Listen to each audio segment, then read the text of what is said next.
my so 'n voorreg, bo 'n voorreg om vanmôre saam met u die naam van die Here kan groot te maak. Baie dankie pastoor vir hierdie geleentheid. Die Here seën u. Nou jy weet ek het ook 'n lied in my hart. Halleluja. Voor ek julle wil bemoedig, wil ek my lied sing. Prys die naam van die Here. Ek is tot alles in staat. Ek is tot alles in staat.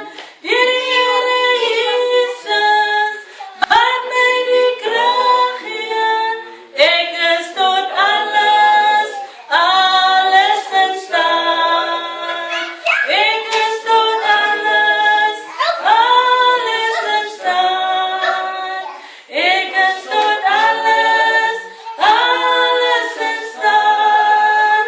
Die Here Jesus, wat my die krag gee. Ek is tot alles in staat. Nou halleluja, hierdie lied lig my altyd hierop. Jy weet wanneer ek partykeer so zwaarmoedig voel. Want dit gebeur mos partykeer. 'n kind van die Here, dit gaan nie altyd lekker nie. Halleluja. Nou wanneer dit so moeilik kom gaan, dan sing ek hierdie lied. Ek is tot alles in staat. Deur die Here Jesus wat aan my die krag gee. En dan tel die Here my op. Halleluja. En dan sien ek weer kans vir die lewe. Prys die naam van die Here. Nou jy weet my bemoediging aan julle is dat pastoor moenie ophou nie. Die Here gaan hierdie vrou so seën. Halleluja. En die plek sal sien. Moenie bang word wanneer jy sien die mense kom op hierheen. Die Here het 'n doel saam met u. Die Here het vir julle doelloos hiernatoe gestuur. Partykeer wonder mense, Here, maar hoekom daai plek? Spesifiek, Here, hoekom daai plek? Hoekom hier nie? Maar die Here weet van beter. Ja, ons is min en partykeer voel ons by Here, dit lyk dan asof ons nie groei nie. Wat gaan nie aan? Ek verstaan nie. Die Here die antwoord. Halleluja. Jy weet, ons is ook maar min, die mense kom en dan gaan hulle.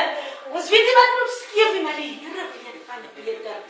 So my bemoediging aan julle is, vertrou op hom. Yes. Die Here weet wat hy doen. Yes. Halleluja. Yes.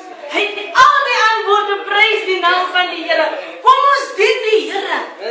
Alles ons 1, 2, 3. Kom ons dien die Here asof hierdie plek vol is. Halleluja. Jy weet, een pastoor bemoedig my so. Hy sê in die Kaap, halleluja, in die grote Kaap, hy sê, een Sondag is dit net hy en sy seun en 'n een ouderling by hom. Hy sê, die môre gebruik die Here so magtig pastoor. Hy sê, met hulle kom kry toe lê hulle vir die stoele hande op. Hulle bedien daar. Die man van die Here sê, loop so oor, prys die naam van die Here. En hy weet, hy het my so opgetel. Ek sê, ja Here, gebruik vir ons so. Anders ook vir hierdie